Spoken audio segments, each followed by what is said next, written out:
first thing we're going to do is Jared from the Monroe County Local History Room, and he's going to show you how to clean the tombstone. And today we do have special, he brought some of his cemetery cleaning stuff, and we're selling them on a special rate today for $30. And I want to tell you why we clean tombstones. If you go around the cemeteries, you look here, you see all the moss, the mold, the lichen, all this stuff growing on them. And of course this year we had a lot of rain in the spring, so it really grew. And the problem is we don't have this problem out east, we have it here, thanks to Minnesota, with all the chemicals and stuff they're throwing in the air. It brings all this stuff down to our tombstones. And it's always heavier on the north side, if you'll notice as you walk through. Like look at Lenahan over there, he's fine on this side, you go on the other side, he's full of stuff. And what's nice, when you clean the tombstone, we always use a copper sulfate and a little bit in the water when we finish. And one reason we use that is because our tombstones have carvings on them. And there's different kinds of marble. The cheaper marble is the red, and it's more porous. So you'll see more on that than you will on the black granite. And what the copper sulfate does, it gets all the little feet of the lichen that are stuck inside, so it doesn't grow back for a while. So that's kind of a blessing. If you're thinking about buying a tombstone, be sure you look at them. And some of these tombstones you'll see are marble, and marble is very hard to clean because marble's like slate, it's in layers, so you have to be very careful and you have to be a professional, or you can chip it or wipe out a date on it. And Jared's he's letting it soak right now, and then we're gonna go to him first, and then we'll get our speakers where they're supposed to be, and we'll do a walkthrough as we go. Unfortunately, there's no bathrooms here, so the nearest one is to the gas station and back, okay? And then at the end, we're gonna show you if there's no stone, but you know there's bodies, you can use the old-fashioned dowsing divining rods. And what this does, it will cross when you get over the body. And then it'll cross, and then when you get the other end of the body, it'll open up. That way you know if it's a long body or a baby body. Then if you really want to know if it's a man or a woman, you hold it above your head, and it'll go counterclockwise if it's a woman, and clockwise if it's a man. And a lot of people didn't believe me. We were up in Warren's, and Joe Lamb says, give me those things, I think you're crazy. So he went, and he found out the woman was buried where the man was supposed to be, and the man was buried where the woman was supposed to be. So that was kind of interesting. But they also were mainly used to find water. And if you're digging in your yard and you haven't got time to call the electric or some kind of pipe company, you can use them to find what's under your ground. But Jim and I went on a driving tour a couple days ago, where we're going tomorrow through all the logging camps, and we were trying to find some artifacts. And I thought, this is funny, it's going off all over the place.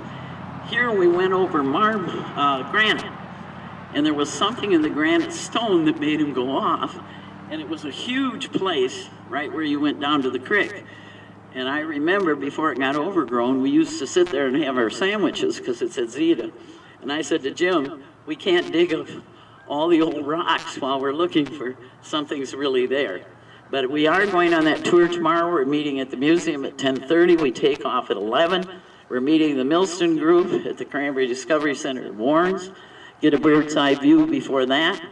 Through the museum, it's closing 1st of November, and it's done. So if you want to see that, we're going there too. Then we're going to Zeta, McKenna, Goodyear, and back down on Settlement Road. Jim and I made the mistake of going on, what was the name of that stupid road? Starlight, don't go on that. We were on our side. I thought we were going to tip over getting around the mud puddles, so we're not going to take you through there because it's a driving tour. And we have a map and everything for everybody. And then we end up at the Millston Museum. We'll get a bird's eye view tour through that by Jenny Walworth. And then we're ready to come home. So it'll be a fun weekend because at least the sun's shining, the wind's out of the east. And I said to the man upstairs yesterday, please turn that wind off. So it's only 5 today out of the east. Thank goodness we have somebody up there directing the traffic. So Jared should be well soaked by now. He's up there playing, and he's going to show you how to clean it. And we've sold so many of these kits in the museum. Jim has them there. We have them in Sparta. But it's much cheaper today. We don't have to ship them to you. So if you want to take your chairs and go up and watch, you'll be amazed what will happen. Then from there, we're going to Jim Winesaddle. We're going right here to the Boyle boys. Poor guy had 4 sons, but one was a rebel. But they got a tombstone for him anyway, and I think Jim got a flag for him, didn't you? And then we go from him to Pat Raisin to tell you all about an international company. Then we got to go to Father Mulligan with Tom Flock. And you know, Tom's an actor, so you'll be surprised what you learn about Father Mulligan. Then we go to Lorraine Philos, who's going to be talking about the Ostrom.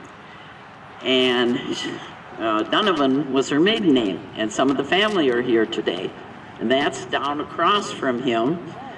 Then we'll come back up and we'll hit the Traumers. Traumers were known for all their sets of twins. We got Donnie here, and he can correct us if we're wrong, but he and Ronnie survived. The girls didn't. But anyway, it was quite a trip to this country. We were explaining how we got here. You'd be surprised how many famous people we have in these 2 cemeteries. But we go by them every day, don't pay attention to it. But then we're going to end up with a really funny one. Andrasik up there in the end, and I twisted Joe's Prats to do it because he's the last living relative and the youngest I knew. But he's going to tell you all about 7-Up. And of course, it's a very interesting story. You'll get a few giggles out of that one too. So if you want to proceed, I would like, first of all, because I don't know if I'll have time when you're all together again, to thank these volunteers that came out to speak, because some of them have never done this sort of thing. I had to twist Pat Reason's arm, but he finally said he thought he'd do it. I couldn't get Joanne to do it. But anyway, it is fun once you get going, because people do appreciate it. Unfortunately, we have a beautiful day to do it in. So thank you, everybody that volunteered, the girls that volunteered at the table. We appreciate all of you. And now we can move slowly up there if you want to stand for the 15-20 minutes and leave your chairs here, because we'll go to Raisin next. Local history room and museum in Sparta, and our mission is to connect people to history in a meaningful way. And we do that in many ways, but so we can do that in exhibits, we can do that through public programs, and we can do that through our research library. And in our research library, we help people research their family history. It's probably the most common way that people come and use the research library. We call it genealogy. I imagine many of you have dabbled in genealogy yourselves. But when we do genealogy, we're looking for sources of information about our ancestors. We're looking for the physical evidence that's left behind, documenting that they lived here, they married here, they died here. And for some people, the only source that survives is going to be a grave marker. Especially when you're looking at the 1800s and you're talking about women and children, sometimes that's the only piece of documentation, because obituaries were not written about women and children back in the 1800s until you start getting into the late 1800s. And vital records were not required to be kept until 1907 in the state of Wisconsin. And so where do you have any proof that your ancestor existed? In the cemetery. But in the cemetery, we're exposed to the elements. We're exposed to sun, to wind, to storms. Not so much here in Tomah, Wisconsin. You do get exposed to air pollution. Not as much here, thankfully. But you also get exposed to what we call biological organisms. Biological organisms and human activity are the 2 biggest culprits threatening the existence of grave markers. So the first I'll mention is about human activity. Believe it or not, but it's only been since the advent of the lawnmower that our cemeteries were expected to look like golf courses. In the past, in the Victorian era, for example, cemeteries, the grass was allowed to grow long because there was no other way. Now, families might take a trip out to the ancestral plots that they have. They might have picnics there a certain time of year. Maybe you remember your grandparents talking about that. To us today, it seems macabre or strange, but in the past, it certainly wasn't. And then they might trim up the grass around the grave markers. But that's it. So it's not until modern history where we expect, when we go to a cemetery, that grass is short. And if it's not, oh, they're going to hear about it, right? But that's a problem. That comes at a price. Not only is that draining the savings of these cemeteries, because it's expensive, but also it damages the gravestones. A lot of what you'll see for damage in a cemetery, and this is no slight against the caretakers because they have one heck of a job, but you'll see areas where the weed whippers, the weed trimmers have struck against the sides, or the lawnmower itself has bumped into it. That happens. I won't talk about damage caused through malicious activity because that happens, unfortunately, but that's nothing that we can do right now to stop that, other than I go to schools and I educate them on the importance and the value of cemeteries and how special they are, and hopefully that helps. But so it's the other category it remains. That is the biological organisms.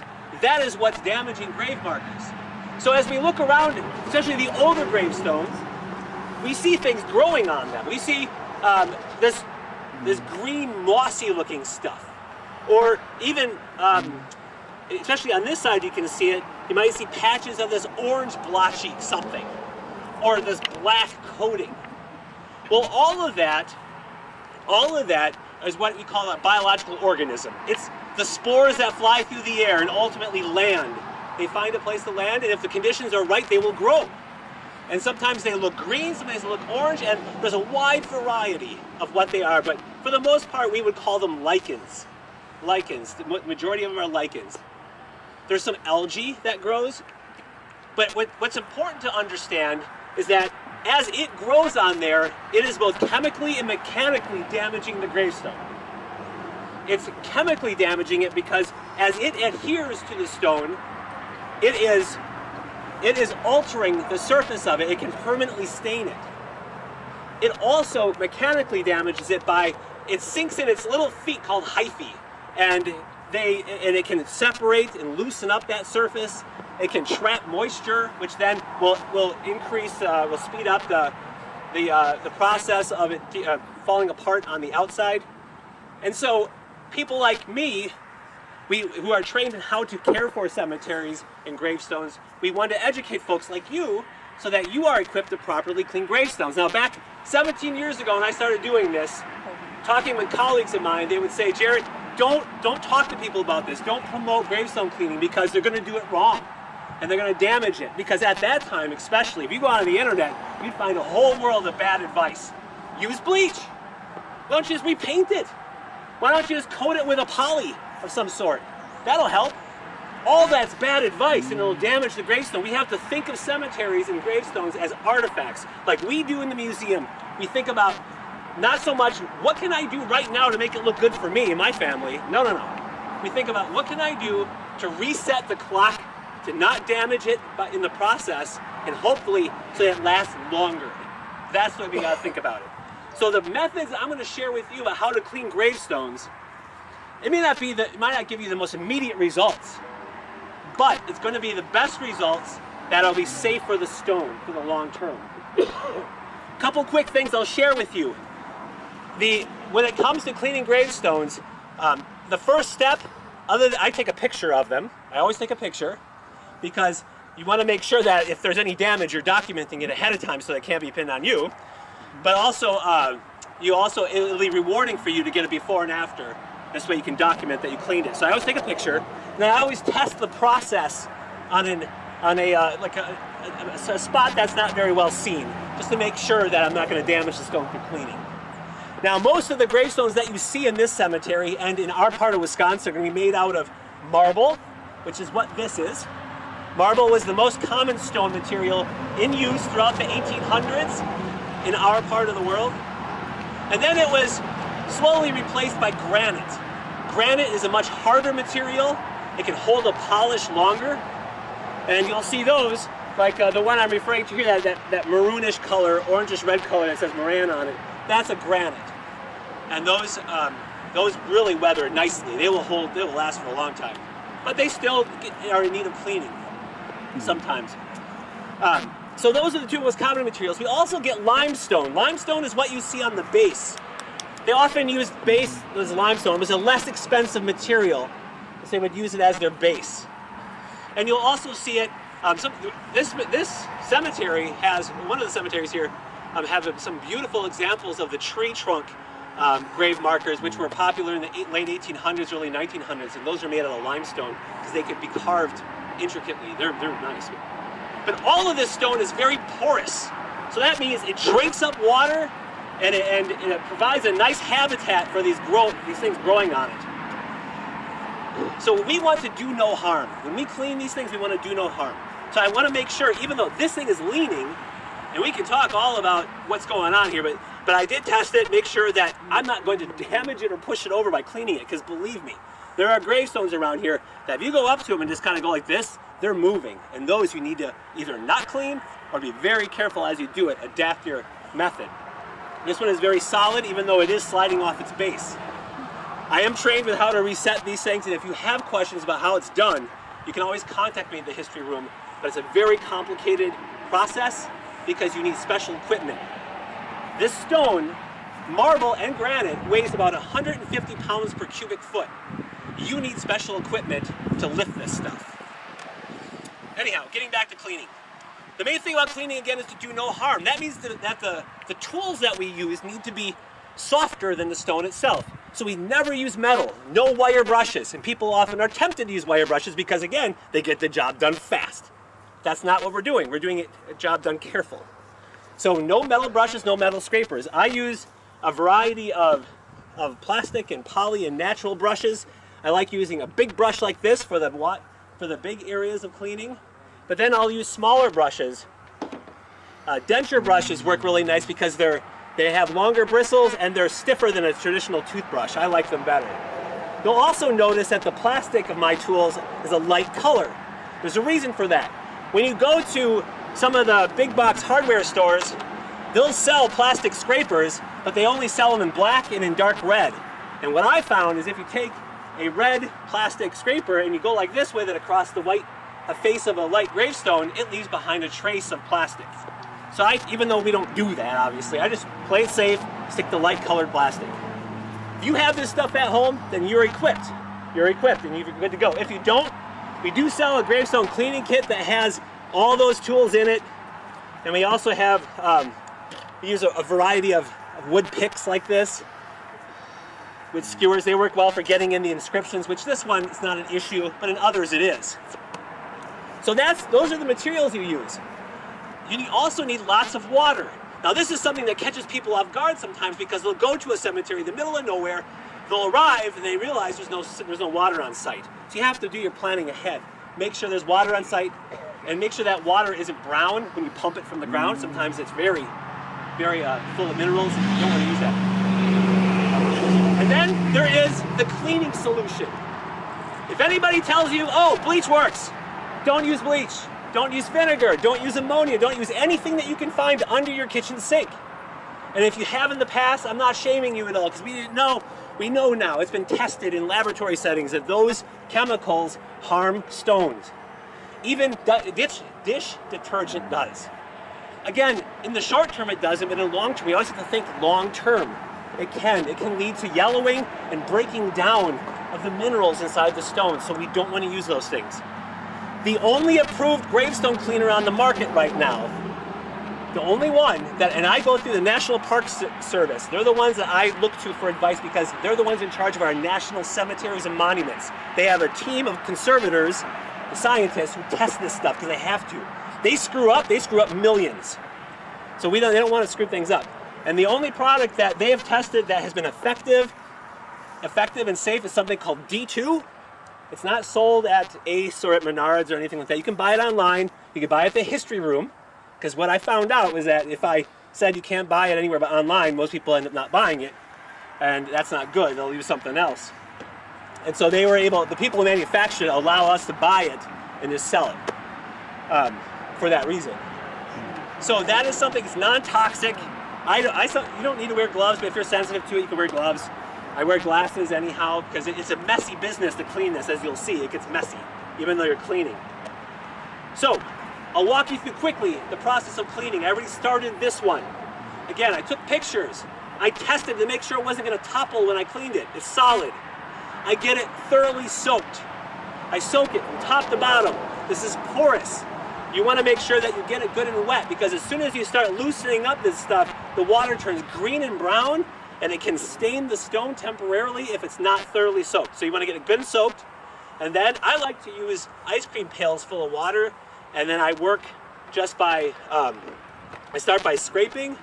So a scraper is helpful because if you look over here, you know what I'm going to do is I'm just going to pump spray the water, this side. You can already see I started half of it.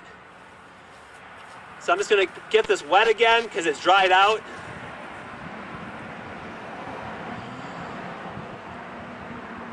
Okay, so then after I get it wet, I'll use my scraper. I'll go through, and I'm going to scrape this off because that's going to speed up the process of cleaning, and it'll be less messy. So if you have flat surfaces like this, a scraper helps a lot.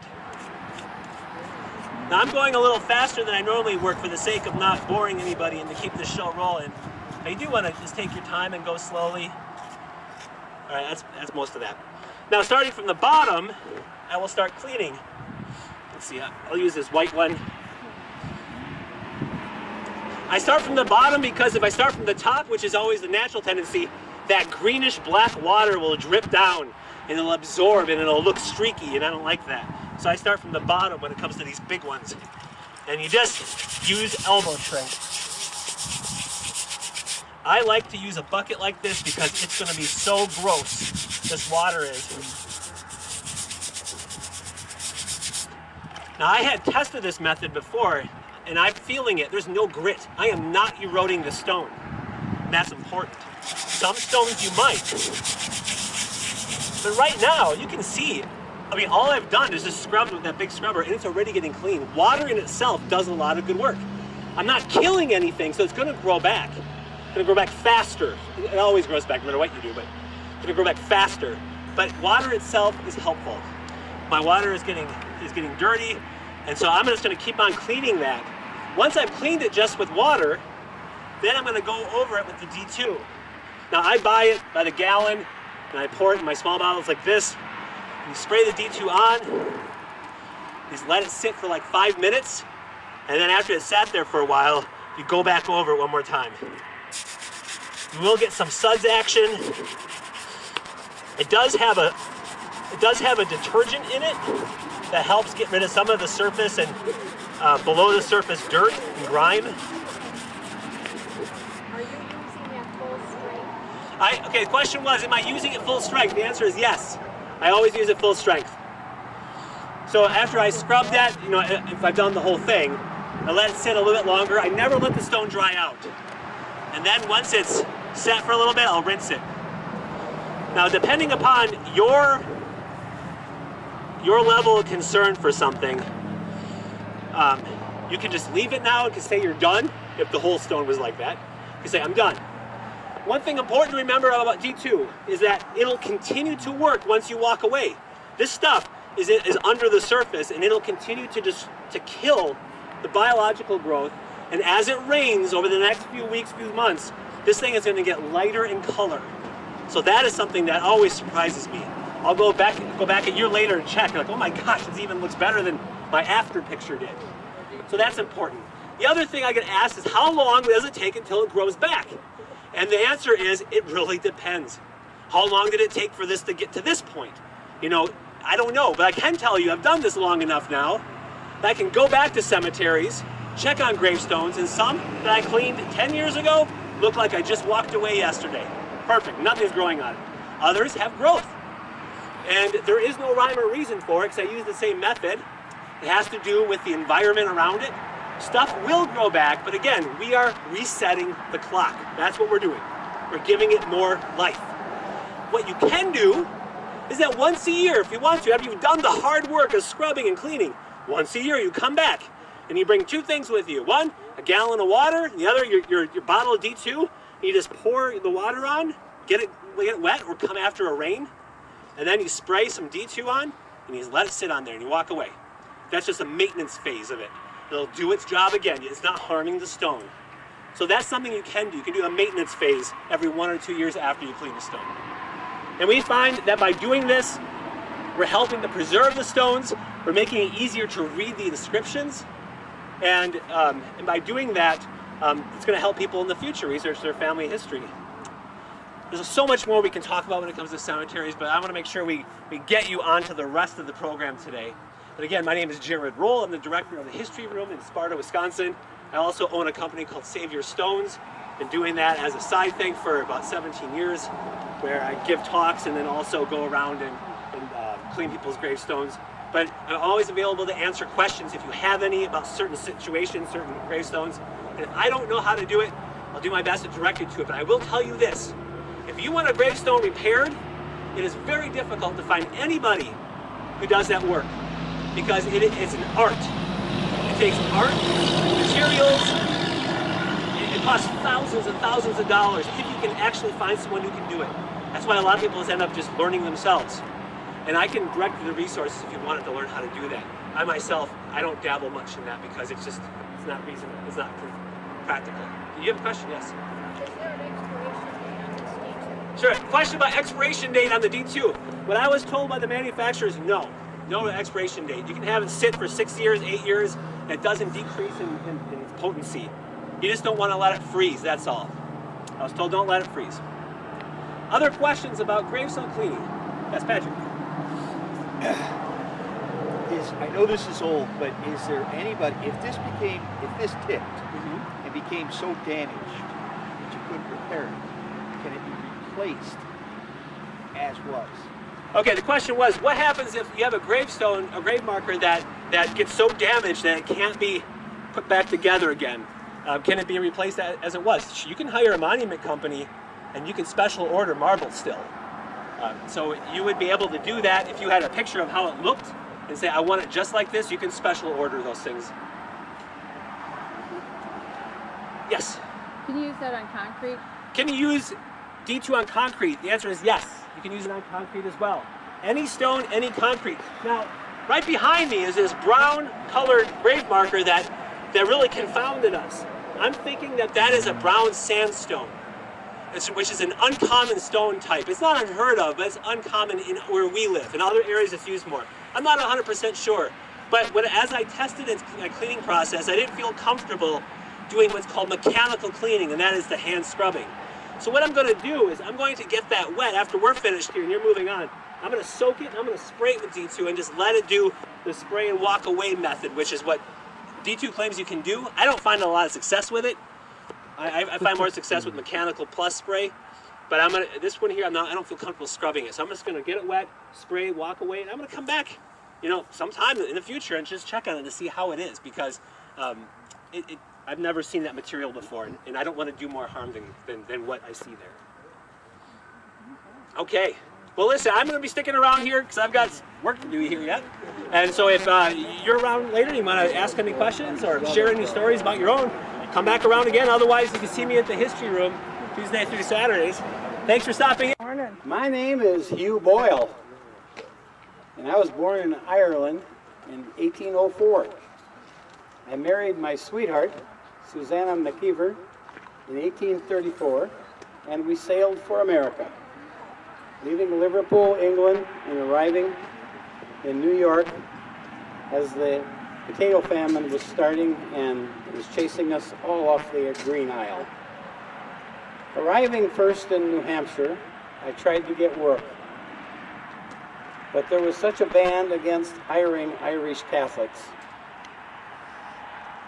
Our first son, James Boyle, here, was born in 1833, and then we moved on to Vermont. Times were tough trying to make a living farming. Here our second son, Peter, was born in 1835, and we moved on to Armstrong, Pennsylvania. Farming was easier, but the land was expensive. Here our third son, Daniel, was born in 1841. And we met up with the wife's relatives who came over. We kept hearing about some cheap land in Wisconsin Territory. After I went to Canada to try and explore that first, and that's where our fourth son John was born in 1845. So we headed to that new state in 1848.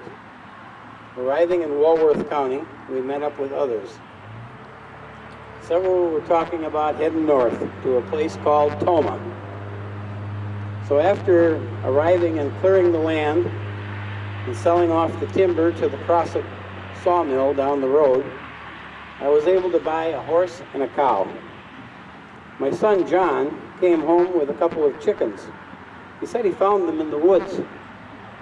I'm sure they belonged to a neighbor, but which one, I wasn't going to find out. Things were going along fine until we heard that there was talk of a war between the North and the South. We were now loyal, proud Americans, and we raised our boys that way. President Abe Lincoln was looking for volunteers to go fight for the Union. All my boys got excited, and they all wanted to go, but I had to have somebody back to help with the farm. Now my oldest boy, James, enlisted in 1861 at the age of 28, but for the wrong side. He had already left the farm and was working as a stone cutter and stonemason for a fella down in Alabama when the war broke out. He wrote a letter to his mother stating that he had no other choice, either enlist or face the consequences. He was still loyal to the old flag, and he knew that his brothers would soon be fighting on the other side. He was assigned to Company A, 5th Alabama Battalion Infantry, and they were known as the Sumter Rifles. He was soon made an orderly sergeant and then first sergeant.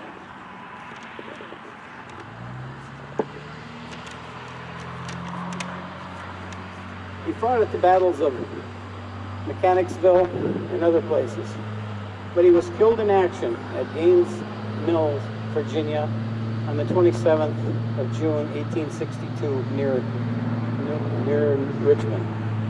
He was buried there, but a stone was erected here at St. Mary's Catholic Church in his hometown. A funeral mass was said for the repose of his soul by a traveling priest from Boston. Number 2 son, Peter. He goes off in August 1862 and enlists in Sparta. He was immediately put into Company D, 25th Regiment, Wisconsin Infantry, as a private. This unit was headed by Colonel Milton Montgomery of Sparta. Off he went to fight at the siege of Vicksburg, Spanish Moss, Arkansas, and Decatur, Alabama.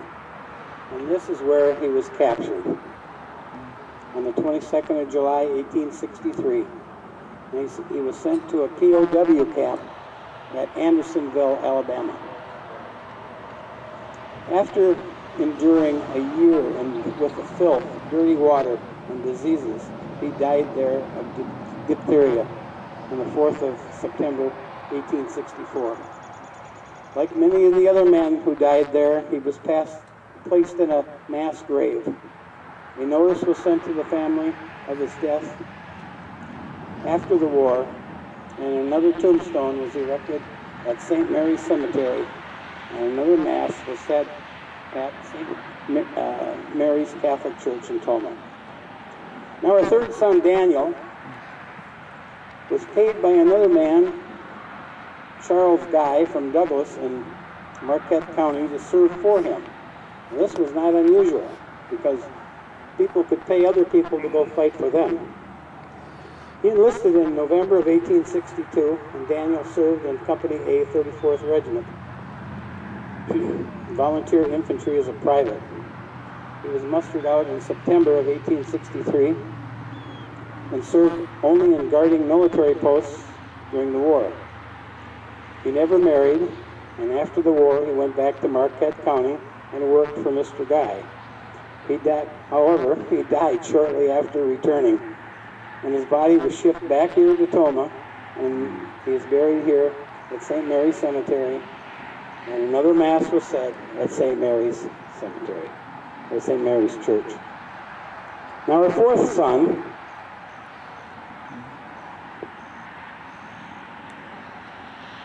John, being the youngest, was not going to be left out. He ran off at age 17 and joined up in October of 1861 with Company H, Wisconsin 10th Infantry. He was mustered out in January of 1863. He returned to the farm, but he got the itch to get back in the war. So in December, he re-enlisted at age 19, and he served in Company I, 4th Regiment Cavalry. He was later transferred to Company A and rose to the rank of corporal. He fought at Donaldson, Louisiana, New River, Louisiana.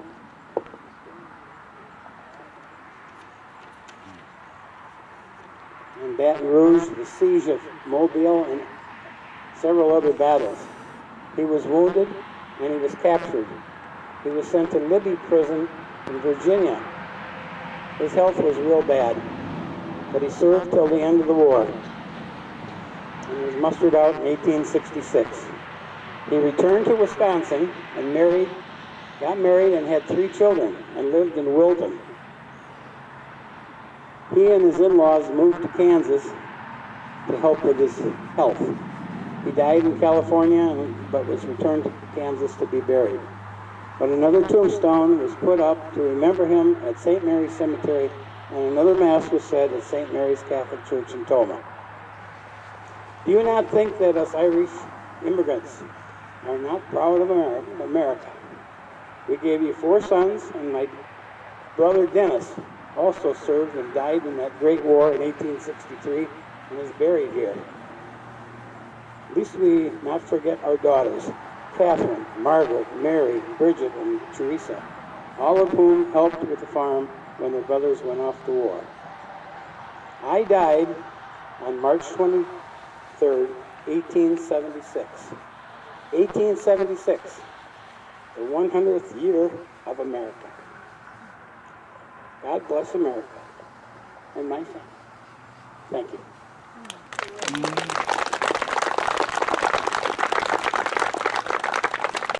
One of 7 children of Robert Raisin. My sister Rosemary's here, and her husband Bill Drager. Raise your hand, stand up, say hello.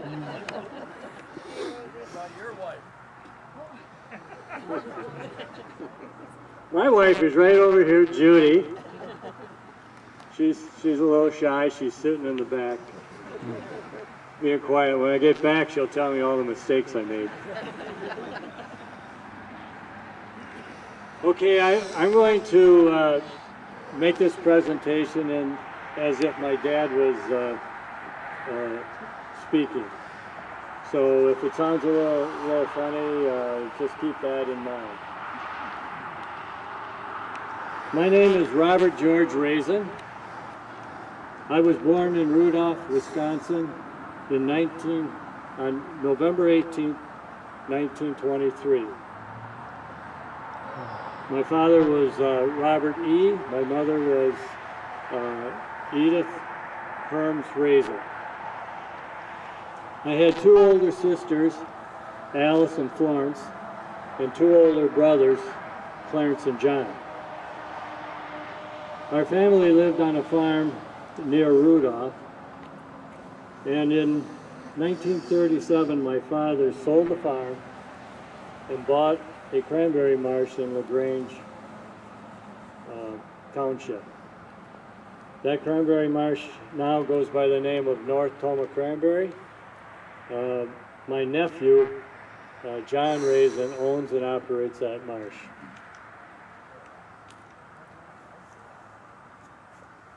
I met my future wife, Margaret Schultz, at the 1938 Monroe County Fair.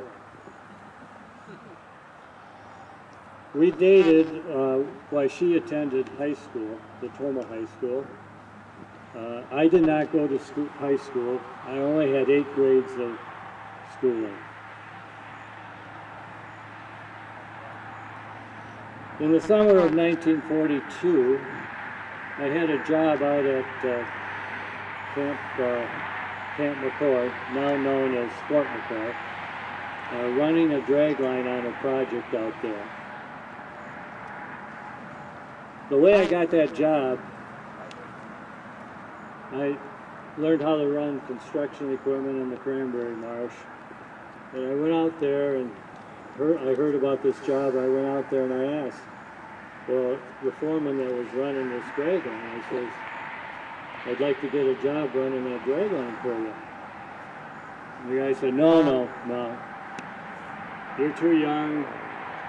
You need somebody with experience running heavy equipment. And I kept after him, asking for the job. He said, no. Then finally I asked one more time. I says, why don't you let me run that machine during your lunch break, and then you can come back and evaluate how I did. So he let him do that. And when he came back, the foreman was so impressed with the amount of work he got done, he hired him on the spot.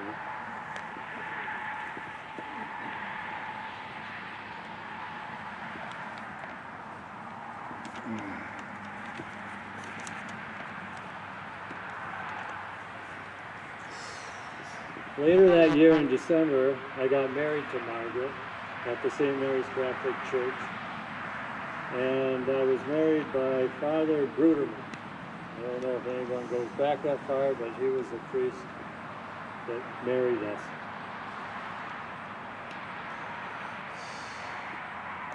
A year later, in 1943, I joined the Army Corps of Engineers, and I was stationed in Fort Leonard Wood, Missouri, and later in Granite City, Illinois. Margaret got a place near the base until I got shipped overseas in the South Pacific and Saipan.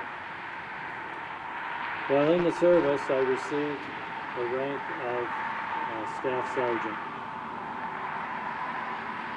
After the war, I returned to Tomah, and we had our first child, Joanne, in 1946.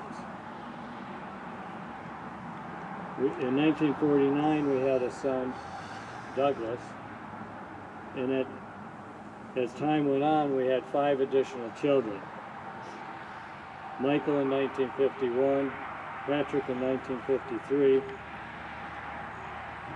Charles, or Charlie, you probably know him by that name, in 1956, Rosemary in 1958, a lot of people call her Rosie, and then finally in 1960, Robert, and Robert mostly goes by Bobby. When Bobby got older, everyone said, well, we should call him Robert now, he's growing up. But it's still hard. I call him Bobby. I don't know Rosie. You call him Bobby?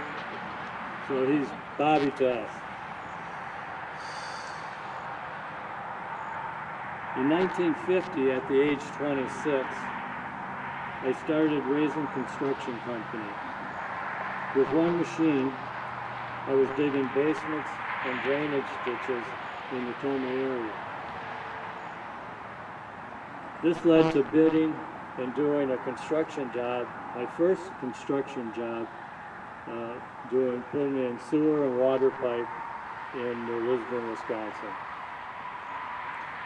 Over the next 15 years, the company grew. we grew to 15 crews, and we did business throughout the state of Wisconsin, Minnesota, and Iowa.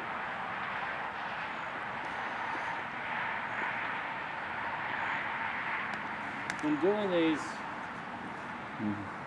doing all these sewer and water projects, they required a lot of lift stations. Some people call them pump stations, but sewage lift stations. And he decided, well, I think I'm going to start building them. So he started building them, and then in 1963, he started USEMCO. And USEMCO is an acronym for Universal Sanitary Equipment Manufacturing Company. We started out with a facility of 4,800 square feet, and that housed our manufacturing and our offices.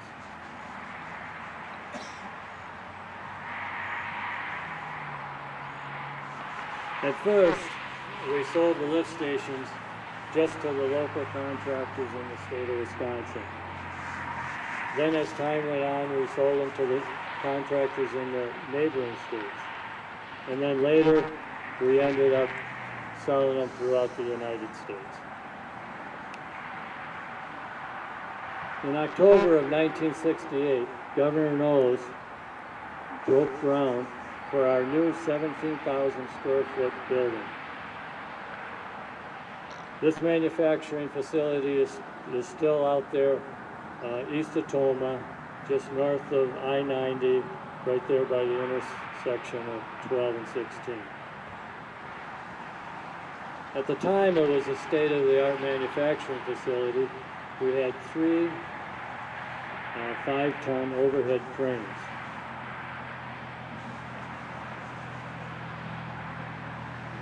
That same year, we received an order from Alaska for 50 lift stations. That was the biggest single order for lift stations in the industry. In 1974, we had an addition to the plant, 50 by 100, 7,500 square feet. And at the time they were building the interstate from La Crosse to Tomah, we also had 4 ready-mix plants. One in Tomah, one in Boston, one in Adams, and one in Wisconsin Dells.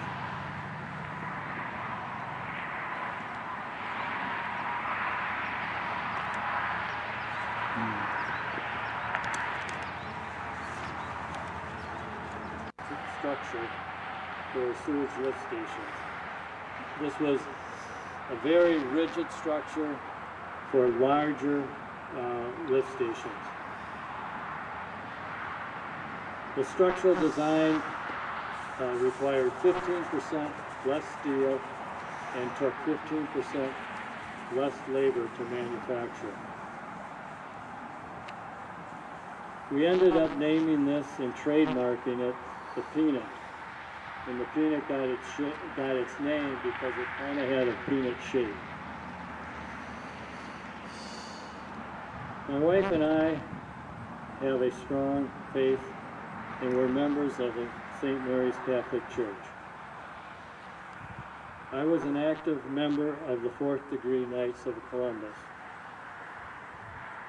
In November of 1978, while I was hunting, I became ill. I ended up with an inoperable brain tumor that left me partially disabled. With this illness, my son became vice president and general manager of USEMCO. And my son Douglas and son-in-law, Joanne's husband, Mel Westfall, ran the construction company. In September of that year, USEMCO was shipped 9 stations to Saudi Arabia, which was part of an order of 14.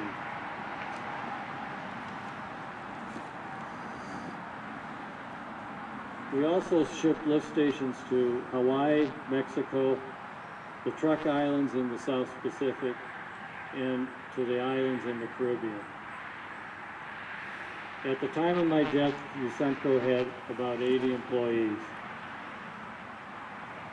My life was full and enriched by the great people of this community and working associates. I had 30 very active, enjoyable years with a successful business and providing jobs to my loyal, dedicated employees. Thank you for listening to my story.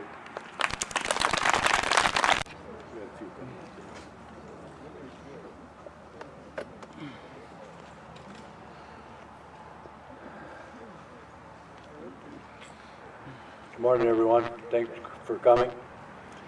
As Carolyn introduced me as Father Francis Mulligan. Many of you knew him if you lived in Tomah because he was here 20 years. So quite the story. I'm proud that I get to read this to you. So,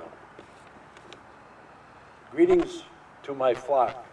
I like this story. A little louder, okay. Greetings from my flock. I bring you my life story in a capsule form as follows. My parents were Patrick and Margaret Mulligan. I was born the 12th of February, 1906 in Langford, Ireland. I had 4 brothers, 2 older, 2 younger, and 1 sister, Mary, who lived in New York. After my father died, my mother and I sailed off to America in 1925. I was 19 and wanting to become a priest. A Father O'Reilly from Baraboo, Wisconsin, paid our passage. I was quickly sent off to Kenrick Seminary in St. Joseph's, Missouri. After 4 years, I was ordained on June 9th, 1929. I returned to Wisconsin to the La Crosse Diocese and was first assigned as assistant pastor at St. James Catholic Church in La Crosse. Then as pastor at the churches in Rising Sun, Ellsworth, Linden Station, and Nakusa. In 1952, I came to St. Mary's in Tomah. I loved it. I had an assistant pastor to help and a housekeeper, Mrs. Skoronik, who lived in the rectory. The Tomah people, both Catholic and non-Catholic, alike were my friends. I could tell you some very funny stories of incidents that happened through the years, and I'm sure some of you remember some as well. One thing I guess I had a reputation for was being a good dancer, and danced with all the single ladies at my time at the Uptown Club. The Uptown Club was an 18-year-old bar for many years. I was 18, I remember going there. There you were yours and you're only to guide you. In 1953, the church was remodeled. A new altar and a new communion railing was put in. Also, we started construction of a new school that was opened in 1954. Enrollment in St. Mary's School steadily grew and reached to a peak of 336 students in 1961 and 62 school year.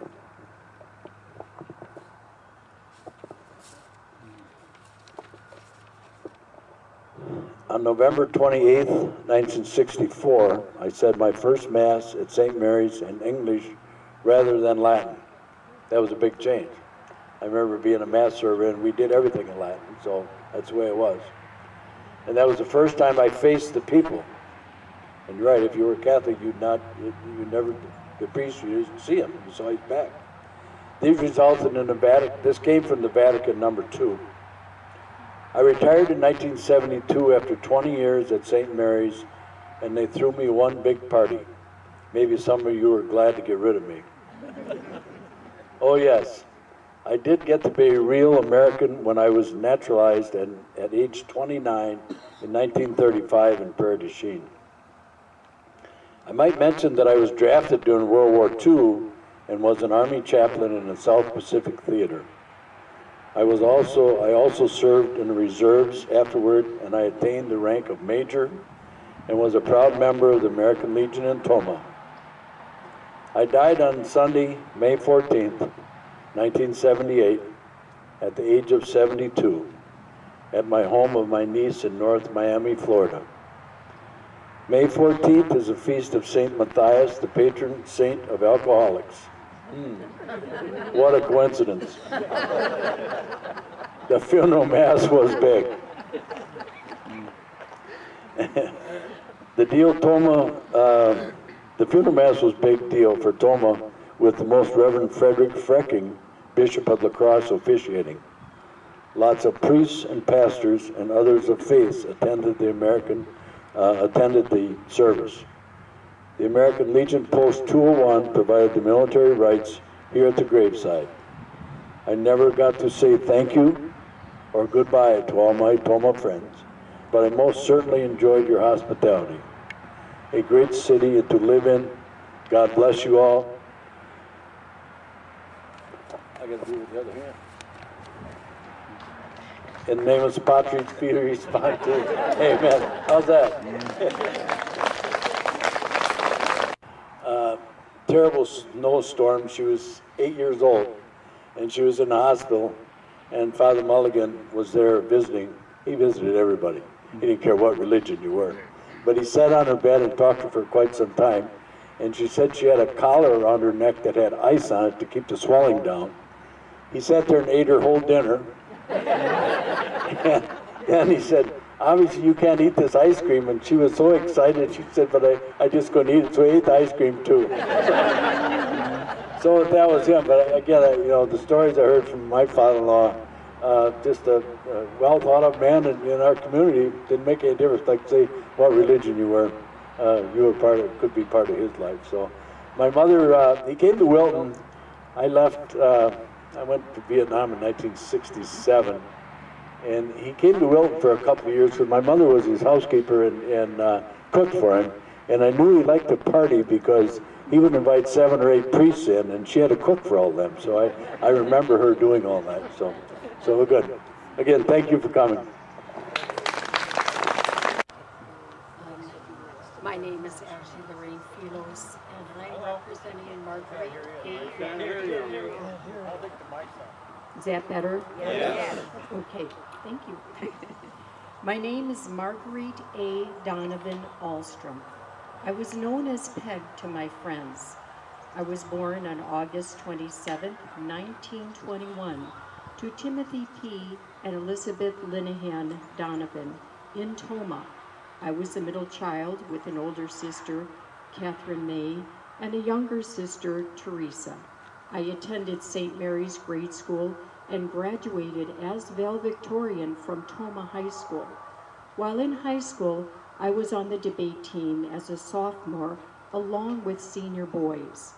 They teased me that I got the gift of gab or persuasion from my father, who was the best lawyer in Tomah.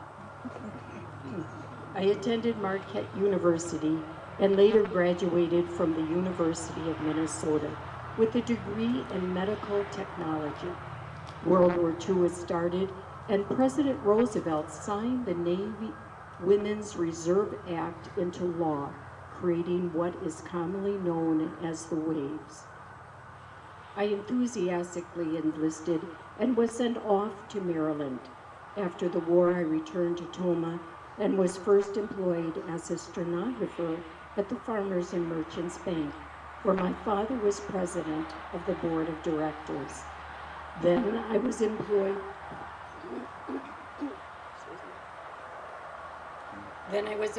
at the VA hospital.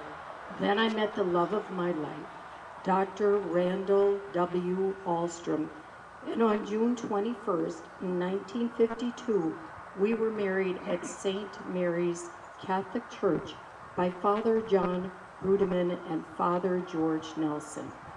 2 priests my dad must have thought I did well to get this man. Randall was the son of Judge and Mrs. Roy Alstrom of La Crosse. He had just started his practice as an optometrist in Tomah at 1003 and a half Superior, which would also be our living quarters.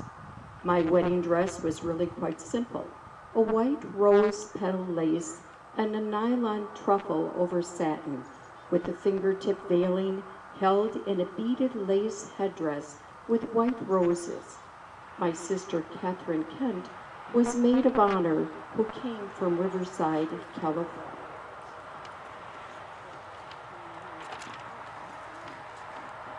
After the wedding, we all had breakfast at the Sherman Hotel, and then a reception at my parents' home. We then left on an airplane to honeymoon to Mexico City. On the way back, we stopped at San Antonio, Texas, at the home of Randall's sister's family, Leonard and Mary Smith, who were able to come to Tomah for the wedding. Life in Tomah was grand.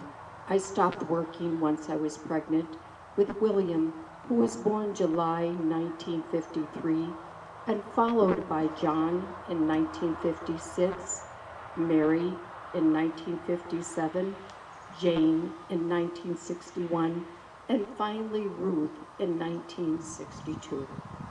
As a homemaker raising 5 children, life was busy and active. I was faithful and devout Catholic as a lifelong member of St. Mary's. I was very active in St. Rose's Gift. Did it go out? I was very... Can you hear me? Just turn it off and on again. As a homemaker, life was busy and active. I was a faithful, devout Catholic as a lifelong member of St. Mary's.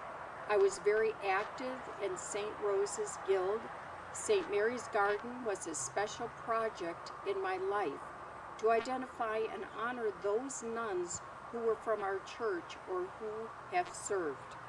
I loved nature and was an environmentalist, said to be ahead of my time. I also was interested in politics, gardening, and loved to watch the birds in the back of the yard at 326 West Milwaukee Street.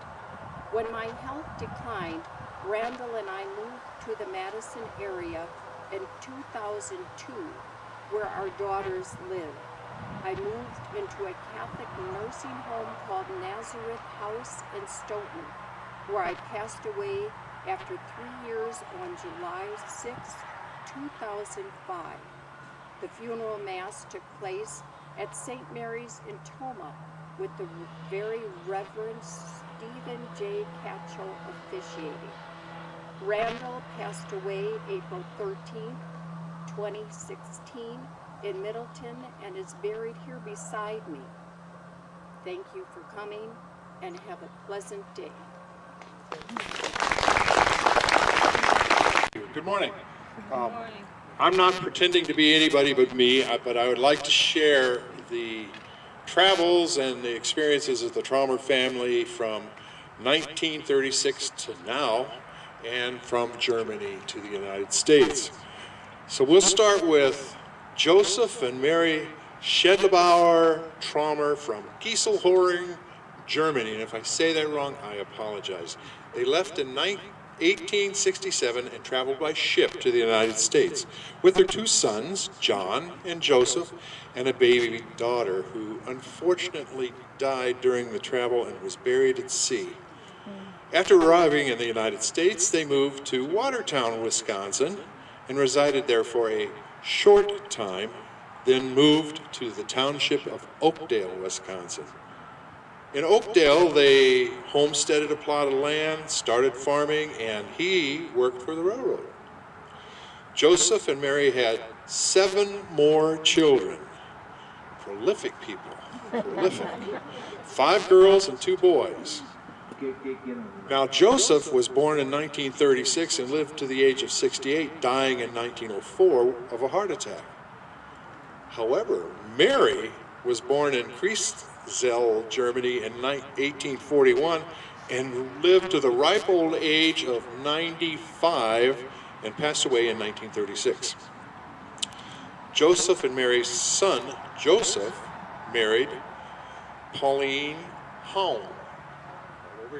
Over here to my right, the Hound family has marked their graves.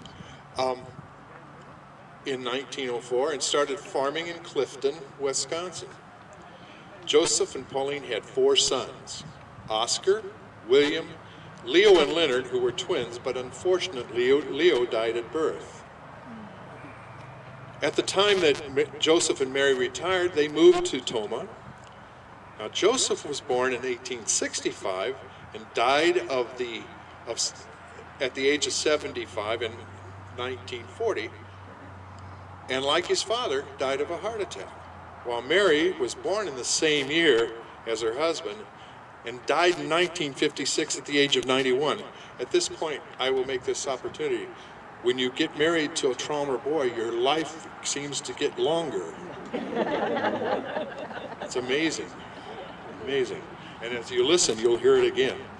Oscar, the oldest of Joseph and Pauline, left home and traveled out west, all the way to Royalton, Minnesota, to work with his brother, with his Uncle Paul. And it was there that Oscar really became enthralled with retail business, as he worked there for 2 years. And at the end of 2 years, he packed up and returned to good old Wisconsin and purchased the Will and Elizabeth Johnson General Store in Oakdale. In a short time, he married Layla Schneider, who had a sister, Lila Schneider, and they were the daughters of Frank Schneider. The wedding was interesting. It was a double wedding, Layla to Oscar and Lila to his brother William, at the same time, same place, Michael's Catholic Church at Indian Creek in Clifton. So they kind of brought the family down a little bit. Didn't have as many kids at the next party. The marriage of Oscar and Layla was blessed with 2 sets of twins. See the twins, twins, and 2 more boys. Sadly, the first set of twins, girls, died at birth. However, all the strong Traumer boys kept on going. Howard, Robert, and the twins, Donald and Ronald. Donald, who Carolyn affectionately calls Donnie. Goes back a way, I'm sure. And the boys grew into adulthood, and the future of Traumer's business began showing great progress. The general store in Oakdale operated from 1922 to 1939. And when Wisconsin built State Highway 12 and 16, Oscar built 2, a new tavern, a gas station, and a little bit later, a modern supermarket grocery store. Now, over time, Oscar went on to expand his business into a nearby town, Tomah, in a location where the Red Owl Grocery was later located. This was where he started dairy, appliance, and a radio store that operated from 1936 to 1945. Later, Oscar expanded again into plumbing and heating and moved into 1104 Superior Avenue, taking his sons Howard, Donald, and Ronald with him into the business, and it was named Traumer Sales and Service Incorporated. Even I remember that one. Later, he also brought his grandsons into the business. Now, Oscar, who was born in 1900, died of a heart attack, like his father and his father before him, at the age of 72, while his wife, Layla, born in 1899, died of a heart attack at 83 in 1982. Again, Mary and all Traumer live long. The family, many of the families still live here in Tomah. The twins, Don and Ron, have recently celebrated their 90th birthday in August. Happy birthday. A little late, but happy birthday. Don's married to the former Pat Jensen, while his brother Ron married the former Darlene Butterfuss. Now, when Don and Ron decided they'd had enough of business, it was time to retire, the Traumer Sales and Service Incorporated building was torn down, and it's now the location of the new Sparta State Bank. Now, the important thing is not the individuals, but the family collectively. The growth of the Traumer businesses in both Oakdale and Tomah really showcased an important thing: the great American family enterprise system at work. It was a family that worked together and prayed together. The Traumer family has left a great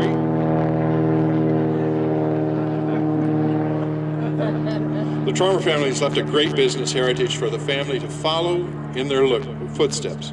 Their hard work and faith are exemplary. The family still remains active in the business community here in Tomah and the churches of Tomah. And Don, even though he had a birthday of 90, is still doing the readings at his church. Thank you, Don. Would you like to say a few? My name is Mike Kondrasik. I was born in Prussia, Germany in either 1844 or 1845. Apparently no one bothered to keep track. In 1863, at age 18, I came to America with my 3 older brothers and settled in Wisconsin. We first came to Milwaukee. Then about 1870, my older brother Ignatz and I went up to Mentor in Clark County. The post office was Humburg. Ignatz was trained as a brewer in Germany, and he started a brewery. I worked alongside him, and he taught me to trade. Ignatz had found a girl, Anna, in Milwaukee, married her, brought her along, and they had a child named Teresa there in the North Woods. Ignatz brought another man and his wife along to work in the brewery. Things did not seem to work out, so they moved south of Tomah. About 1875, Mike purchased the old Grant House, so named to honor President U.S. Grant. Mike got married the following year, 1876, to Anna Rich in Milwaukee. Mike started a saloon on the first floor, and Ignatz moved his brewery to the basement. The newspaper reported that the building was greatly improved. By 1878, a daughter, Isabel, was born. She later married David J. Dobson and then E.L. Henry, and they moved to Chicago. Then disaster hit. A fire in December of that year destroyed the contents of the building. By 1880, I rebuilt the saloon and started a soda water bottling company in the basement. By this time, my wife had a son named Charles and a daughter, Isabel. We lost our son Charles when he was about 5 years old. In 1885, another son, Reginald Edgar Kondrasik, was born. We called him Rex, and the name stuck. I decided to become a naturalized citizen of America. Through all the paperwork, I was made a citizen on October 15, 1885, in a circuit court in Sparta. A great day in my life. By 1900, we had moved the family from the factory building to a house on 1016 McLean Avenue.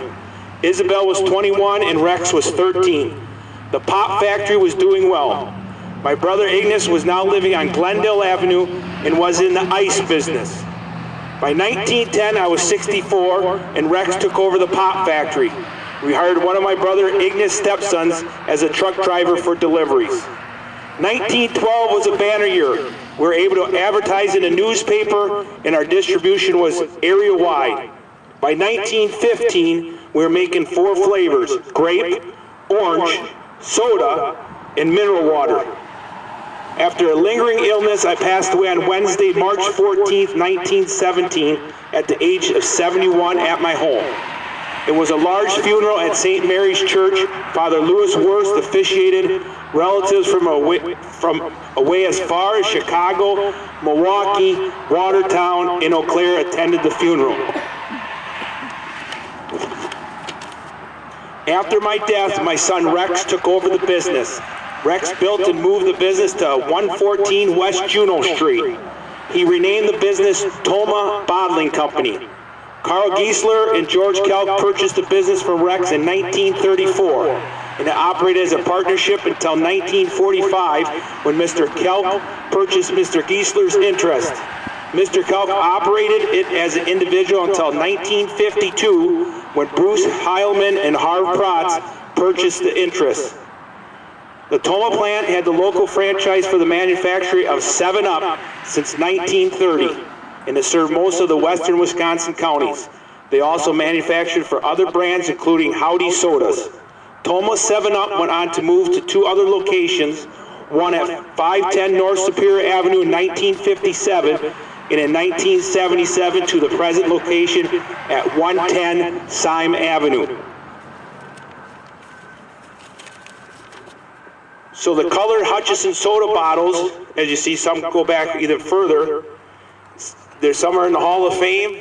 It's a beautiful olive green that was started in Wisconsin soda water bottles here in 1881 to 1917. Wisconsin Glass was in business from 1882 to 1886. We can say for sure that these date back to the 1880s. It's a heavy distinction in application of the blob, and in an inch-thick yellow-green solid glass foot make it even better.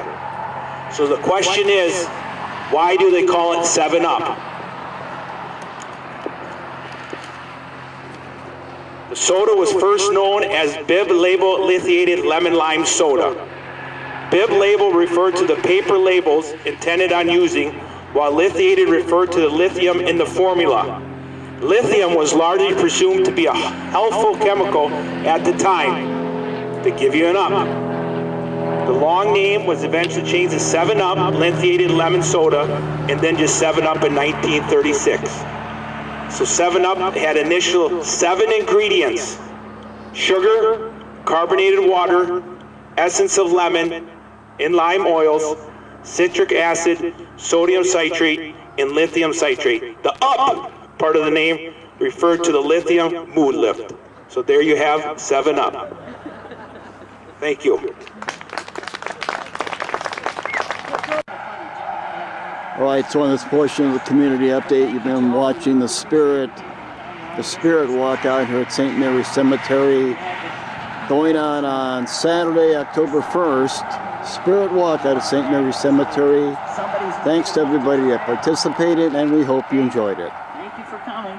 And the museum's open until 4 today.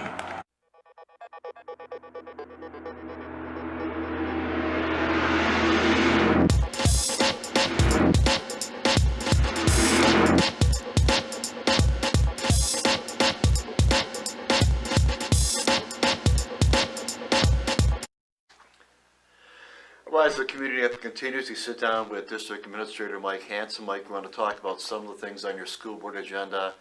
Last night, October 17th, it was a very short meeting, wasn't it? Yeah, short agenda, but had some great presentations, great honoring, so it was a really meaningful board meeting there. You know, we start off a lot of our board meetings with honoring students and faculty. We had a wonderful presentation from Mr. Zach Rick and his web students, a few of the students there, Where Everyone Belongs. It's a program at the middle school that really does fantastic work, and I've been a part of 2 of those as a spectator at the start of school, where they're getting kids excited about coming into school. And you know, we've got 7 feeder schools into the middle school, so that's an important group to help those 5th graders transitioning into the 6th grade at the middle school feel empowered, feel a part of something big. And so the web program is one of those programs that not only at the beginning of the year but throughout the year helps students feel acclimated and positive at our middle school. So we want to thank our advisors for that, and 40 plus kids that are involved. They did a really nice job. When the governor stopped by, they also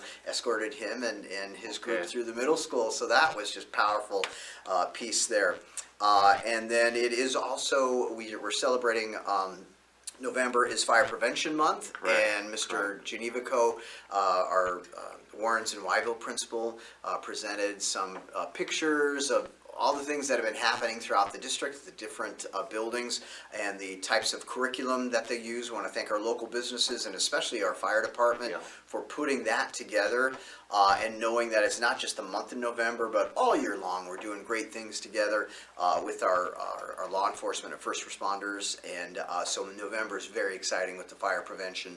But yeah, throughout the district, kids got to touch, feel, be a part of things, see firefighters in their gear, because that's a really significant part of their training too, along with their community outreach, so that our kids can see if there's ever a dangerous situation, this is what a firefighter may be dressed like, looked like, and it's very different certainly when they're working on equipment or other things. So that was great opportunities for our kids, and again, that's a community effort to bring those curricular pieces there. So that portion of the meeting a lot of fun to honor and recognize folks. And speaking of that, we also had a lot of nice donations. So. Okay, we'll talk about that in a moment, but keep jumping back to Fire Chief Tim Adler and his group. Tim has talked about this for a long time.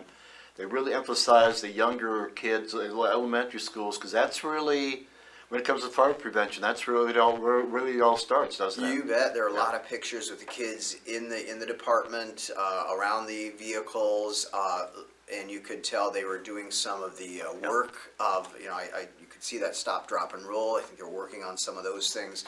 But yeah, getting students to know and understand and feel positive, and know about taking what they learn at school home and checking in on things. So again, that's just a powerful piece, and Chief Adler and the rest of the team are fantastic. And they are prompt at what they do, and we've had a long-standing great relationship. We'll keep that going. Before we talk about gifts and monies, all the elementary principals were there, and they kind of broke it down school by school what's going on, right? Well, not all the elementary Not principals. all of them. No, just Mr. Genevico provided that presentation with Fire Prevention Month, yeah. But everybody presented some of their pictures, so you got a cross-section of the different buildings. Financial overview was talked about. What should we take out of that? Yeah, we've got a potential of the upcoming operational referendum. The current one is expiring here in April.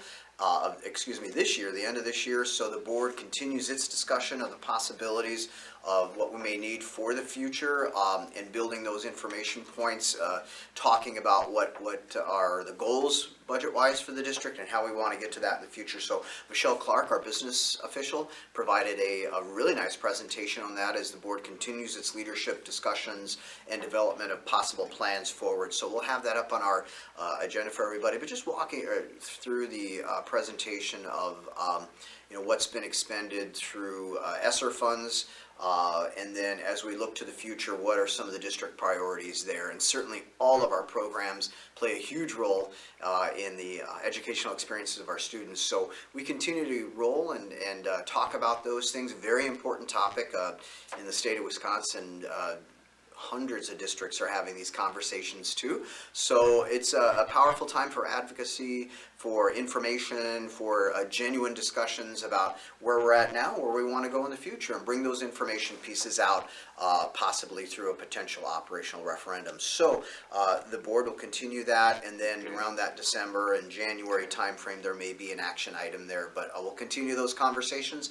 We'll have that presentation out on our website for review. And we talked about this last month, so as far as whether there'll be a referendum come April, that's still pretty much up in the air, right? Right, yes, and that's where the board's at right now. They're hearing, continue to hear more information, and we help them with that information to build their goals for the future. So they'll make that decision by no later than January.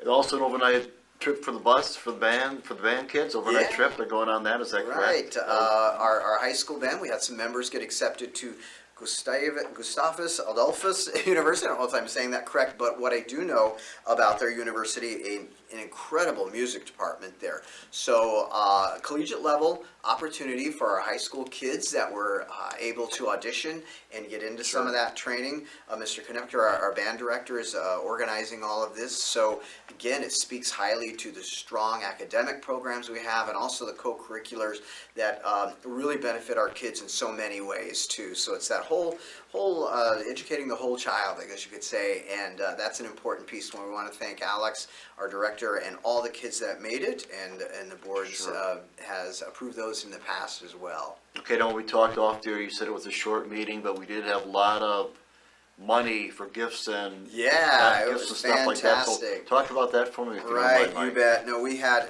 every month is important, no matter how much, because we have wonderful philanthropic opportunities and a lot of benefactors to our students and our faculty. So this month was just a wonderful month as well. Maury's donating to our Lemon Wire Positive Activity Fund $470, Tomah Sports Boosters to the Athletic Training Supply Fund $887, also from the Tomah Sports sports boosters, a donation for training supplies in the amount of $1,142. The Rethwish Transport LLC donation to the Wyville Positive Activity Fund, $3,000. Toro Company donating to THS Golf, $4,053.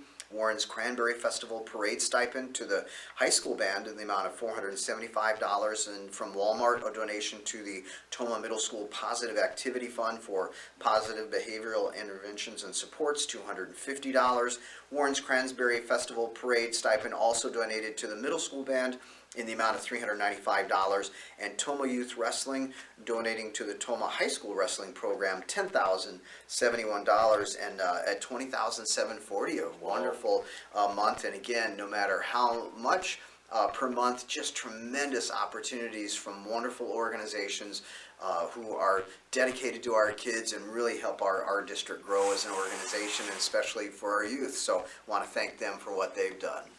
Like I had some people talking to me last month, because we always talk about gifts and monies, and they said whether it's an individual or group, Mike mentions some every month. If somebody's looking in right now hasn't done that, whether they're a group or an individual, what's the process? Do they come to you? How do they make that happen? They can come to the district office and let us know if they'd like to make a donation, and we've got a wonderful team here in our business office who will help process and move that donation forward and ensure it gets allocated to the fund that the donor would like it to go to. So just great opportunities. So yeah, our door's always open, and we are so honored to have that partnership. We're sitting down in the middle of October, and I was looking at the HOW, which people got in the mail. And very shortly, this is the time of year where we haven't talked about this in a while. Grade school concerts are coming up, middle school. Yeah. And we haven't had grade school concerts for a long time for obvious reasons, but it's good to see that back on the calendar and happening as we end October. Right, you bet. We've got a lot of activities from our theater, music.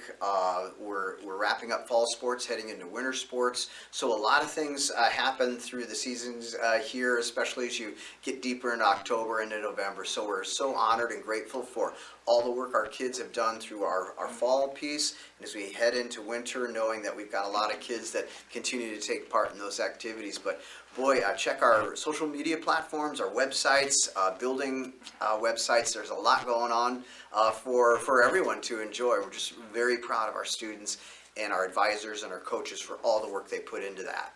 And as we wrap it up, Mike, you do have a special meeting coming up this Monday, right? Yeah, the 24th, we've got our proposed levy out there from our annual meeting, but this October 24, a special meeting just to finally set that as we have all of our October financials in. So we're ready to go heading into next year with the mill rate. If people have not noticed, they've been driven by recently, district office here on Clifton Street. It's kind of getting a new paint job, isn't it? Yes, it is. You bet. We're looking forward to that. Mike, thanks for your time. Anything going on outside of, I said, anything else going on outside of the stuff that was on your agenda last night? You said pretty much not all anything, going right? well. You bet. We're rocking and rolling through fall. We enjoy that. Mike, thanks for your time. Always a pleasure. Doing this on short notice as normal. Mike Hanson, District Administrator. We try to sit down with Mike every month and talk about what was on the school board agenda last night, for example. And again, Mike, thank you for your time. Thank you, Greg. Have a great day now.